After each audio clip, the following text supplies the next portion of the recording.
Good morning, scholars. This is Scholarly News with Kevin Hahn. We begin today with news about Cuba.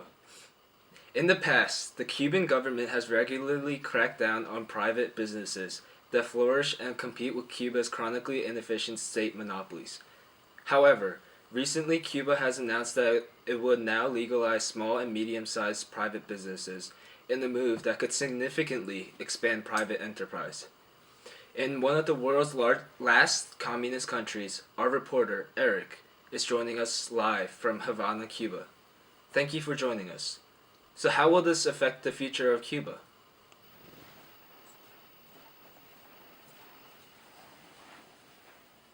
Basically, Cuba is moving toward a more free market system from the command system. A free market system is where individuals and businesses answer the three basic economic questions: what, how, and for whom to produce. Supply and demand determines allocation of resources with a price system. This type of economy is what countries like the US and Japan have, and these are much more efficient than the state monopolies because there is competition. On the other hand, command economies are controlled by the central authority. Does this mean Cuba will be like the US in a few years? Not exactly. Cuba is moving toward a more free market economy, but you have to remember, it's a spectrum. It isn't a toggle on and off switch. The only thing that I'm certain about is that they're moving in the right direction to get rid of that big old dead weight loss.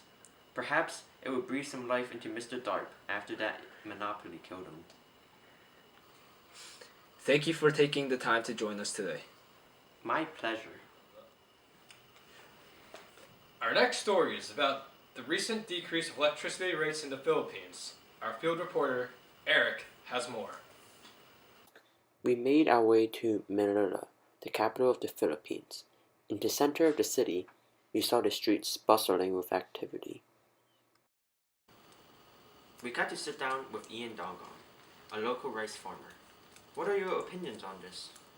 I'm really happy about this because the decrease in price of electricity has helped a lot with my business. Why is that? Since the cost of production for rice has decreased, I can produce more at a lower price. Let me show you visually.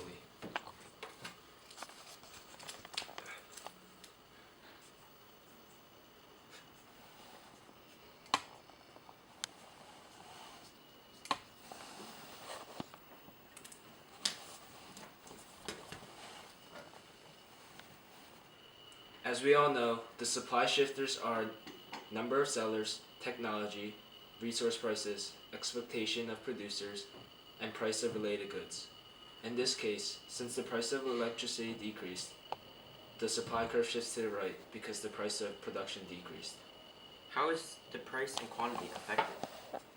The price will decrease, but the quantity will increase. Thank you for taking the time to speak with us. Why, guys? So, as Ian Dongon told us, there are several supply shifters. These are cost of inputs, change in technology, related goods substitutes and complements, producer expectations, availability of resources, and number of supplies. The one that affected him and his farm was the cost of inputs. When the cost of things that he needed to produce changed, it shifted the amount supplied to the marketplace. Yeah. Oh, okay. Yeezys are luxury shoes that are made by Kanye West in collaboration with sneaker companies such as Adidas and Nike.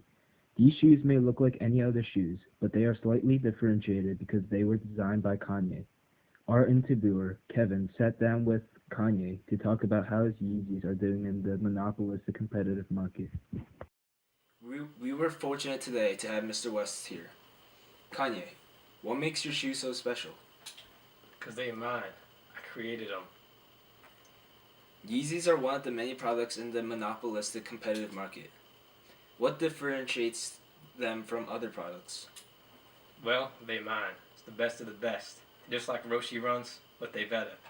High quality. Cool. How do people find out about your product? It's all me. They always doing what I'm doing.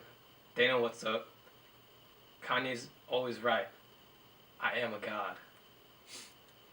Right now, you are at an economic loss for your product. Why don't you just leave the market to prevent further losses?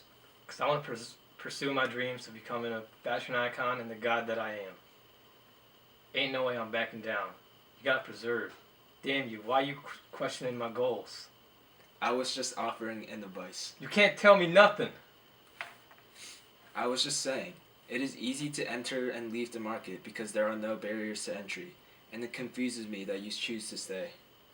You should be honored I even showed up to this fake shit. I'm outie. Bill Cosby innocent.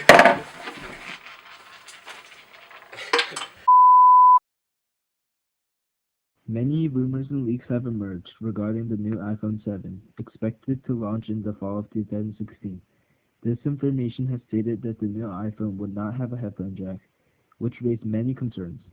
However, this change could also bring many benefits to this, such as a thinner phone, upgraded processor, and an improved camera system. But this also means that the people can't use regular headphones. This downside had led many smartphone users to wonder whether to buy this new phone or not. Our reporter, Kevin and Jerome Smooth, have sat down to explain how this new information affects the market for the headphones and smartphones. Many rumors regarding the new iPhone 7 have emerged. I'm joined here by Apple enthusiast Jerome Smooth to talk about the changes. Good morning, scholars. Jerome Smooth in the house. Except I'm hashtag Team Android. Well, we're here to talk about the new iPhone 7 anyways. It's getting many new updates. For one, it's getting a completely new design. Everyone loves new designs. They're getting rid of the headphone jack, so we can't use regular earbuds anymore. But in return, we get a thinner phone. What? Well, then how will I listen to my smooth jazz without everyone else judging me? You'll have to use Bluetooth headphones. I don't have any. That also means I won't be able to use my $300 Dre headphones. Does that mean I have to spend even more money for just one product? Pretty much. Do you know what this means for the iPhone and headphone market? I don't think there'd be a significant shift in the demand. There might be an increase in demand for current phones. As we all know, the demand shifters are number of buyers, consumer tastes and preferences, income, price of related goods, and expectations of buyers. When consumers find out about this new feature, they might not be interested in the new phones anymore. Right. This would increase the demand for current phones now, because now they know that there isn't anything to look forward to, right? That's right. People who are reluctant to buy a new phone now because they're afraid of missing out on the new things. They'll be relieved from the uncertainty. But this phone is still in early stages of development. They could possibly introduce new explosive features that makes everyone want it. Even if this were the case, how would you know that would happen? If this were the case, the demand for all other phones would decrease now, since they would want to buy the new phone. Also, the demand for Bluetooth headphones would increase, since they are complementary goods. Yes, since they can't use their regular wired headphones, they will need to buy Bluetooth headphones along with the new phone. So if the price of the phone or headphone decreased, then the demand for both would increase. Yeah. Thank you for your time. My pleasure. Our next story is about the possible increase in the federal minimum wage.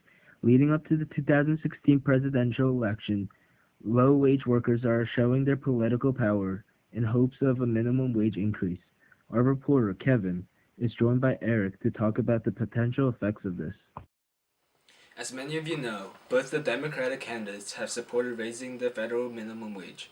Senator Sanders wants a $15 minimum wage, while Secretary Clinton wants a $12 federal minimum wage. I'm here with the AP economics scholar, Eric Leung, who has offered to answer a few of the questions about what this plan would do to our economy if it were to go into effect. The minimum wage, whether it is at $15 or $12, will be above the minimum wage of right now of $7.25. This will create an effective price floor on the factor market, and it will increase the people's supply of labor and decrease the firm's demand for workers. Therefore, a surplus of workers will be created. So this would create unemployment? Yes, exactly. The quantity of workers supplied is greater than the quantity of workers that is demanded. It will also disrupt the beautiful equilibrium that we have, and we know that there is no more beautiful sight to a scholar than a perfect equilibrium market. This will all create a deadweight loss and decrease the surplus. In addition, the new consumer surplus will be smaller while the new producer surplus would grow. None of these are good, but does that mean the minimum wage shouldn't increase at all? There are pros and cons to raising the minimum wage, and economists are always arguing about it. The pros are that it would stimulate the economy as there would be more money ripples through the economy. However, the cons are that it would lead to price increases and layoffs. That's very interesting. Thank you for your time. The Tesla Model 3 is expected to start production in late 2017, and it's going to be the first self-driving car. The car will require some degree of monitoring by a driver, but under the right conditions, like highway driving, it would allow people to mostly disengage from the task of driving in order to watch a movie or check email. Our reporter Eric and Jerome explain how the introduction of this new self-driving car will affect the market. Good morning. Today we have a special guest, the world's most renowned economist and Uber driver, Jerome Smooth. Good morning, scholars! So, Jerome, being a legendary Uber driver like yourself, I'm assuming you have heard the news of the latest Tesla Model 3, scheduled to launch in 2018. Nah, I haven't. All about that Maserati life. Would you care to update me? So, as many of you have heard, the Tesla Model 3 is supposed to be the first self-driving car. Did you just say self-driving car? How's that even possible? So, Tesla began to quietly install equipment into its existing Model S car that would let Tesla engineers slowly make software updates over time. These software updates would take advantage of the newly installed 12 ultrasonic sensors embedded in the vehicle, forward-facing radar system, and GPS software. So does this mean people no longer need to worry about driving and simply rely on the car to take them everywhere they need to go? That's absolutely correct. And isn't it great that we can just save the effort of driving and not have to do anything by putting our lives in the hands of an autopilot car? No, this can't be!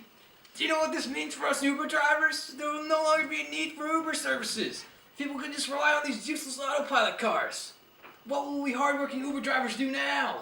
Well, I'm sorry, but there's nothing we can do to help, besides pray that these cars are dysfunctional.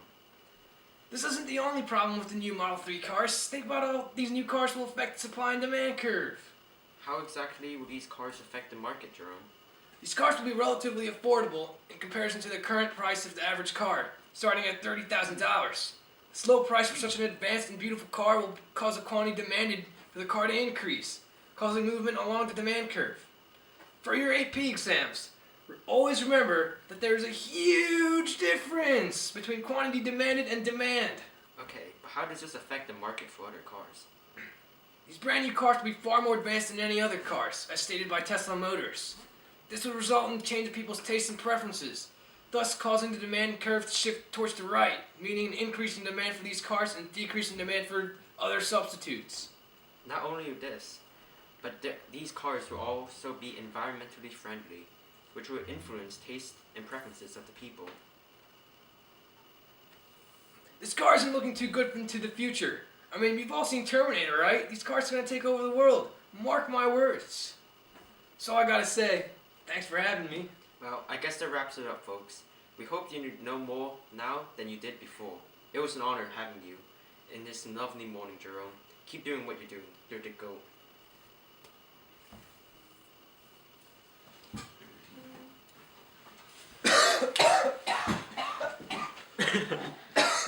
This is Kevin Hong signing off.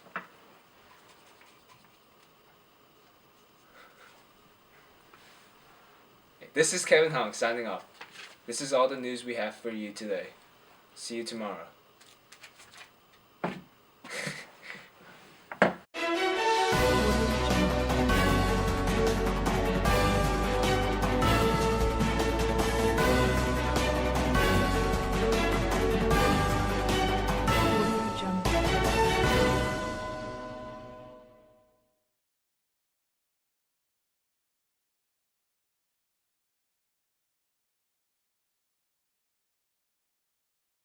I've been trying to be lately. All I have to do is me and I have peace of mind. I'm tired of all that. I hope Darwin beats you up for being such a nuisance.